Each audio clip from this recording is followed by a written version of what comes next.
Todo poder emana do povo. O exercício desse poder é significativo por meio de representantes eleitos ou diretamente nos termos da Constituição da República Federativa do Brasil. A soberania popular, segundo a Constituição do país, será exercida pelo voto direto e secreto. A cidadania é composta por direitos políticos emanada dos cidadãos. As instituições jurídico-políticas no Brasil são criadas observando-se o passado colonial que, de certa forma, imprimiu alguma marca no seu estabelecimento. As instituições interferem na consolidação da ideia de cidadania no Brasil.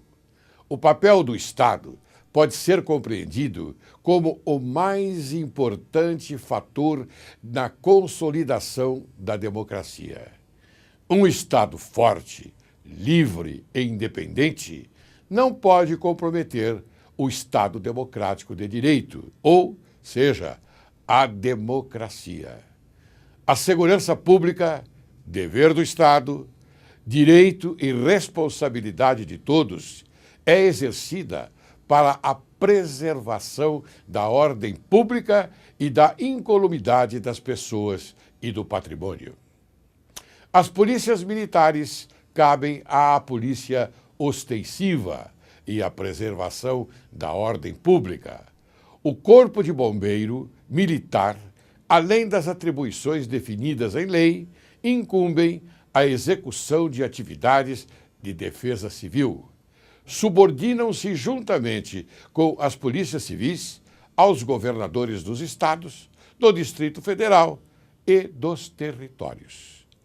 A lei disciplinará a organização e o funcionamento dos órgãos responsáveis pela segurança pública, de maneira a garantir a eficiência de suas atividades. A remuneração dos servidores policiais integrantes dos órgãos relacionados será fixada pelo artigo 39 da Constituição Federal, que diz: a União dos Estados, o Distrito Federal e os municípios instituirão Conselho de Política de Administração e Remuneração de Pessoal, integrado por servidores designados pelos respectivos poderes.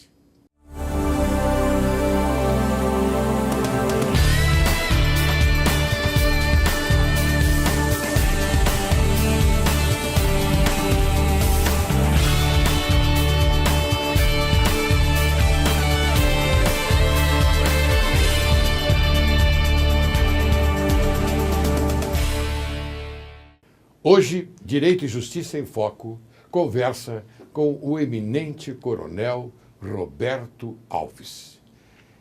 Quem é Coronel Roberto Alves? Advogado e psicólogo, tenente-coronel da Reserva da Polícia Militar, piloto de helicóptero e avião, graduado em Direito e Psicologia, mestre em Ciências Polícias e de Segurança Pública. Docente de Direito Penal e Direito Processual Penal, pós-graduado em Saúde Mental e Doenças Psicoemocionais, mestre de Cerimônias e apresentador de TV, MBA em Endomarketing e Gestão de Competência. Este é o pequeno currículo que eu posso falar, porque se eu continuar falando do coronel, eu vou utilizar os 40 minutos do programa. Ele tem um currículo imenso, é um homem brilhante, uma pessoa digna de ser apresentada a você, caríssimo telespectador, nesse programa Direito e Justiça em Foco. Como vai, coronel? Olha, muito melhor, doutor Laércio, muito melhor. Depois dessa apresentação, na realidade, são alguns anos de experiência em várias áreas, mas fundamentalmente na história da Polícia Militar do Estado de São Paulo, em que segui uma carreira, e essa sim, ela me traz bastante orgulho, porque conseguimos realizar muito daquilo que todo ser humano deveria fazer, ajudar ao próximo sem esperar nada em troca. Então, de tudo isso que nós falamos, poderíamos resumir nisso. é a oportunidade de poder ajudar de alguma forma as pessoas. E é o que nós fazemos aqui, o que o senhor está fazendo também. Podendo trazer um pouco mais de informação às pessoas e buscar o esclarecimento. Então, coronel, o senhor sabe qual é o objetivo desse programa? Eu sou fruto do Judiciário Paulista. O Judiciário Paulista me autorizou, inclusive, a proceder a esse programa que me dá muita honra. Eu falo do Poder Judiciário, falo do Ministério Público, falo da advocacia, falo das instituições da Polícia Militar, como também da Polícia Civil. Enfim, nós falamos e objetivamente coisas de interesse da população, da sociedade. Mas nós damos a informação correta. Nós não ficamos em cima do muro, não. Damos a informação correta. Porque a sociedade necessita saber do que se passa no Brasil. Necessita dessa informação. Por isso que o senhor hoje está aqui para conversar comigo sobre segurança pública. Mas nós vamos fazer o possível para trazer alguma informação, alguma orientação. Não, tenho certeza disso. Como o senhor disse logo no início, a sua carreira é brilhante. Eu coloquei o brilhante porque conheço. Muito bem, o senhor já comandou unidades operacionais do policiamento de trânsito e várias outras também. Eu gostaria que o senhor falasse sobre isso. Bom, a carreira começou muito cedo, aos 16 anos, quando eu ingressei na Polícia Militar, pela Academia de Oficiais do Barro Branco, e a partir da minha formação eu tive a oportunidade de trabalhar nas atividades de policiamento de trânsito, do grupamento aéreo, que foi parte significativa da minha carreira, foi na aviação. Trabalhei muito conhecida, a rota, né, as Rondas Ostensivas Tobias de Aguiar, em várias unidades operacionais, tanto de São Paulo como do Litoral Santista. Então tivemos uma carreira que me permitiu conhecer um pouquinho de tudo, tanto nas áreas administrativas como operacionais. Então, me contem desse um pouquinho de tudo. Vamos nos estender agora para a segurança pública, que eu acho que é importante, né, nós falarmos sobre isso, porque nós temos aqui uma pauta sugerida, que foi Dicas de Segurança, né? Então eu gostaria que o senhor falasse exatamente sobre isso. É importante, dentro do processo de segurança, e o senhor citou duas estruturas fundamentais, segurança pública e justiça. São os dois grandes clamores da sociedade hoje. Todo mundo busca a sensação de segurança necessária que o Estado tem a obrigação de dar, a Constituição determina, mas a mesma Constituição coloca uma responsabilidade do cidadão. É dever do Estado, direito e responsabilidade de cada um de nós. Então, dentro da estrutura de segurança pública e fazendo uma analogia com a justiça, não há como se deixar para alguns representantes do Estado, seja no judiciário, seja na segurança pública, a solução de todos os nossos problemas. Nós temos a nossa parte. Só chega para a justiça porque houve um conflito não resolvido, ou mal resolvido, mal conduzido. E a segurança pública é a mesma coisa. O policial não é chamado para tomar café, não é convidado para jantares, ele é solicitado, requisitado, questionado, cobrado quando a situação já saiu do controle. E nós tínhamos, na minha época, na sua época, com certeza, batentes muito sólidos, principalmente da família, da escola, da educação, da própria sociedade, em que existiam limites. Os nossos valores eram concebidos, existiam limites. O pátrio poder era exercido, os filhos respeitavam os pais com naturalidade, sem necessidade de castigos, de punições mais severas. Quando houvesse necessidade, era espontâneo e natural, a sociedade absorvia. Hoje já não pode nem castigar mais. Existem questionamentos até nessa sequência. O professor tinha simplesmente o trabalho de consolidar o que a família trazia como legados importantes, porque a formação do ser humano não é só do conhecimento da cultura, mas da concepção do exemplo, da vida, não é? Que nós fazemos do sacrifício à conquista. E isso tem que ser trabalhado desde a tenra formação. Aí o lado psicológico ajuda, porque nós somos formatados na nossa personalidade, no nosso caráter, até os 7 anos de idade. Se deixar de fazermos algo nesse momento, a sociedade vai ficar a cargo da polícia e da justiça. Infelizmente, os batentes serão esses. Então, quando nós temos essas dificuldades, o nosso cidadão hoje, o jovem cidadão, que tem, claro, ele tem discernimento, tem conhecimento, até tem um conhecimento muito mais acelerado diante da dinâmica do conhecimento, da tecnologia, mas aqueles fundamentos basilares de respeito às autoridades, quaisquer que sejam, aos limites, nós perdemos. As hierarquias, e tudo né? vira caso de As polícia. hierarquias As também. hierarquias. O pátrio-poder era a principal hierarquia. Hoje o pai tenta manter isso com eu dou, eu te propicio, porque eu te exijo, quase ninguém mais quer exigir. Não, Só oferecer. Tenta oferecer uma escola diferenciada, mas não se preocupa em acompanhar quem são os amigos que acompanham, ou os professores. Nós simplesmente relegamos ou delegamos as nossas responsabilidades para outra. Infelizmente, os pais deixaram de exercer esse papel, que é fundamental, de acompanhar os filhos, de exigir dos filhos. E isso fez com que nós tivéssemos uma série de conflitos interpessoais que acabam, hoje, sem esses batentes importantes, transformando a nossa agressividade, que é natural do ser humano, em violência. Se eu não tenho nada que contém essa agressividade, ela se transforma em violência. De cada 10 solicitações para a polícia militar, de cada 10, 9 são conflitos entre parentes, vizinhos, trânsito, de cada 10. Então, nós resolvemos conflitos pessoais que deveriam ser resolvidos naquele local. Então, é a mulher que brigou com o marido, ou um agrediu o outro, ou o filho, ou agressão sexual. De cada 10 crimes sexuais, 7 são dentro de casa, com pessoas do relacionamento ou familiares. Então, enquanto nós estamos preocupados com a rua, com a segurança na rua, que é a responsabilidade da segurança pública, do Estado, a violência está acontecendo dentro de casa. Está acontecendo onde não deveria, na escola, dentro de casa, nas relações sociais. Então, nós não podemos falar em segurança pública, em justiça, enquanto nós não solucionarmos esse grande imbróglio social que nós vivemos hoje. Mas o senhor acha que é competência da polícia militar solucionar o problema dentro de casa, já que há um antecedente, ou seja, que a família organizada terá que observar as regras naturais? A natureza do comportamento humano dentro de casa são a obediência às regras naturais. Quer dizer, os filhos têm que chegar aos pais, não os pais chegar aos filhos, porque os pais dão a educação para os filhos. E, como o senhor bem disse, eu acho a sua colocação foi genial. Os professores recebem os alunos e deve haver a continuidade daquela educação que os pais deram dentro de casa. Mas hoje em dia o senhor tem razão, não é assim. O processo não é assim por quê? Porque hoje em dia há um interesse muito grave que a sociedade está admitindo, que é a evolução do tempo, a velocidade com que acontecem as coisas. E há, como eu disse, muito grave. Por quê? Porque os alunos que chegam à escola ou às faculdades, antigamente eram alunos que iam lá para aprender e o professor ensinava. Hoje são clientes de escolas e faculdades que vão lá para cobrar, não é, a sua passagem para o outro ano, não é? A sua aprovação no curso. Eles não admitem. Os pais vão lá e enfrentam os professores. É isso mesmo. Lamentavelmente é assim, caro telespectador. Nós estamos discutindo uma coisa que a natureza, não é, teve uma metamorfose.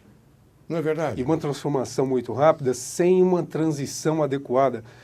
As sociedades levavam 1000 anos para alterar algum contexto na sua vivência. Depois, 100 anos, nós temos ainda reminiscências na nossa mente, milênio, um século, década, e hoje a cada minuto muda o comportamento, nós estamos próximos de uma nova guerra. A Síria está sendo hoje, talvez, uma estrutura apocalíptica dentro da estrutura de aceitação dos direitos humanos. Sujeito até a uma ingerência armada, né? Esse é um grande conflito que pode estar se iniciando para essa geração que não conhece isso, principalmente a nossa geração. Nós estamos falando aqui no Brasil, o brasileiro não tem uma história regada de muitos conflitos interpessoais, pela luta armada. Nós não temos, as nossas guerras foram muito pontuais e não criou-se um clima de nacionalismo por causa disso. Mas o mundo vive em guerra. E nós não estamos preparados para isso. Basta ver que qualquer tipo de manifestação que deveria ser pacífica vira caso de polícia. Porque os aproveitadores, Mas eu tenho a minha opinião sobre isso. Eu também tenho, a gente faz um programa depois. Eu tenho a minha opinião sobre isso. A gente faz um programa depois, porque esse é um aspecto muito complicado. Porque nós que vamos às ruas pacificamente, de repente estamos sujeitos à violência. Mas há o quê? Uma ingerência por pessoas que têm interesse nesta violência. São os oportunistas que se aproveitam disso tudo. Exatamente. Há um interesse oculto. Muito grande. Não é muito grande. É importante nós falarmos como esse programa ele tem esse fundamento de esclarecer as pessoas sem dependência com patrocinador. Aqui não tem nada, o senhor está desvinculado disso, o senhor pode falar exatamente aquilo que é ponderável. Nós temos que repensar a sociedade. Porque qualquer orientação, nós temos várias orientações. O senhor falou uma coisa muito importante. Nós não temos patrocinadores que nos proíbem de falar a verdade.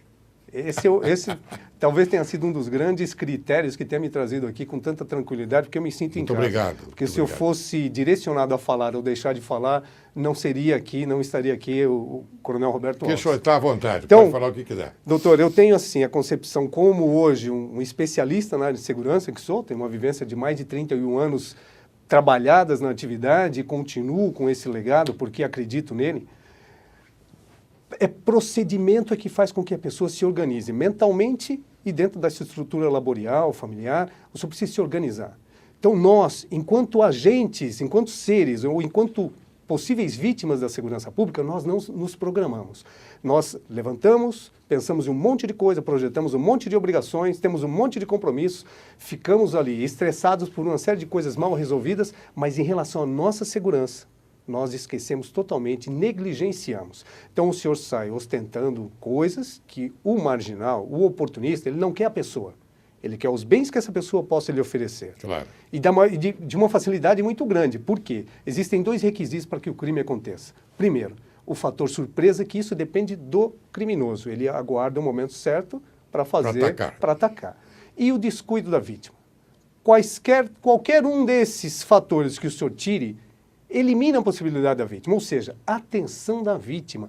Se ela tiver atenção, se ela não estiver descuidada, não existe o fator surpresa. O fator surpresa precisa dessa falta de cautela pessoal. E nós estamos totalmente desprovidos de cautela. O senhor vê a geração hoje com o celular, com o telefone, com o notebook, iBook, iPad, qualquer iPad da vida, totalmente desligado do mundo terreno e projetando-se no mercado cibernético, que oferece um monte de necessidades, de ofertas mirabolantes.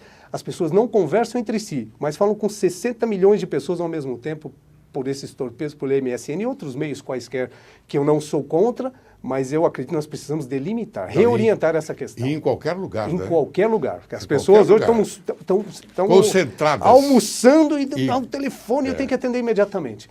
Então, como é que o senhor pode estar tão atento a esse tipo de realidade e se preocupando com o seu mundo exterior? Então, a vítima, ela facilita o trabalho do oportunista, porque ele só precisa do fator surpresa. Então, ele escolhe a vítima, que está descuidada, tem várias, e dentre elas ele faz a sua atuação. As pessoas que se preocupam com o mínimo de segurança, elas não são vítimas. Nós podemos, os nossos web espectadores, trazerem as suas experiências em 10, 20, 30, 40, 50 anos de vivência. Eu fui vítima uma vez, eu fui vítima 2 vezes. Acredite, ela foi descuidada, ela não adotou as posturas de segurança, ela facilitou o trabalho do oportunista. Porque ser vítima de crime é quase que, olha, as pessoas saem assim, eu quero ser vítima, eu estou ao celular, estou dirigindo ao celular, estou desatento a tudo, não estou observando nada, estou chateado com o que estava em casa, briguei com a mulher, briguei com o filho, briguei com todo mundo, dá para você me parar e me assaltar? É bem assim. E aí quando é abruptamente para ele, o cara estava esperando, mas abruptamente ele para no lado certo do criminoso, com o vidro aberto, falando ao celular, e o cara fala, eu quero seu celular, ele fica chateado. Ele ofereceu e depois fica chateado. Ué. Não parasse ali, parasse um pouco mais para cá, porque o marginal não quer trabalho. Ele não sai de lá e se coloca ostensivamente porque ele tem medo. Está tudo à mercê dele, à vontade. O criminoso tem medo, ele tem medo, por isso que ele espera o fator surpresa. Então é fácil de nós orientarmos o nosso dia a dia com um pouquinho de precaução. E a precaução é repetição de pensamentos e posicionamentos e atitudes. Então, são essas orientações que nós passamos que, se as pessoas exercitarem, elas só vão saber do crime pela televisão. Olha aí, está vendo, cara, telespectador? São informações preciosíssimas. Eu ainda tenho algumas perguntas a fazer para ele, aliás, muitas, porque eu vou detalhar e eu quero que o coronel, então, nos informe a respeito de cada situação. Por exemplo, nas ruas, nos bancos, nas praias, nas compras, no transporte coletivo. Eu vou perguntar tudo isso para ele daqui a pouquinho, ou talvez no segundo bloco, porque assim nós ficamos mais à vontade. Mas é isso mesmo, coronel. É isso mesmo, o povo facilita. Às vezes, quando nós damos aula sobre os crimes contra os costumes e abordamos também a parte sexual, os alunos ficam interessadíssimos. E eu já na sala de aula digo, olha, para as meninas, vocês são alvo de estupro. Como professor? Vocês saem com o decote avançado. Vocês saem às ruas com as saias mini saias. O que vocês acham disso? Vocês acham que aquele que está já com intenções não vai praticá-las? Sim. Com certeza. Então, vocês são pseudas vítimas, no meu modo de entender, porque elas provocam. Há uma provocação. Não sei se eu estou de acordo com a sua... Plenamente, até porque a sua vivência nessa área de tantos casos recebidos, a grande pergunta é essa mesmo, né? Até que ponto nós podemos resistir às tentações? Né? Claro. Todos nós ficamos tentados, só que aquelas pessoas que têm batentes, que têm valores, conseguem frear. E aqueles que não têm? E aqueles que não têm? Porque nós temos muitos criminosos que eles não nasceram criminosos. Eles não nasceram, nós temos até algumas teorias que o criminoso já nasce com seu DNA. Porque mas a criminologia que explica isso, né? Exatamente, mas tem pessoas que a vida vai encaminhando ou vai desencaminhando. Claro. E outra, se a gente quer estar ileso aquele negócio, se eu mostro alguma coisa que chama atenção, é porque você quer que a pessoa veja. Então, inconscientemente, você tem algumas fantasias, as pessoas têm algumas fantasias, e é só frear aquilo, é só mudar o comportamento, mudar a forma com que coloca aquilo. Você vai trabalhar, não precisa chamar tanta atenção para aspectos que não sejam da sua capacidade profissional, eventualmente. Claro. Então, tem vários fatores importantes, em todos eles, tanto na polícia como na segurança pública, de uma forma geral, como na justiça, a gente pode encaminhar de uma forma bastante coerente.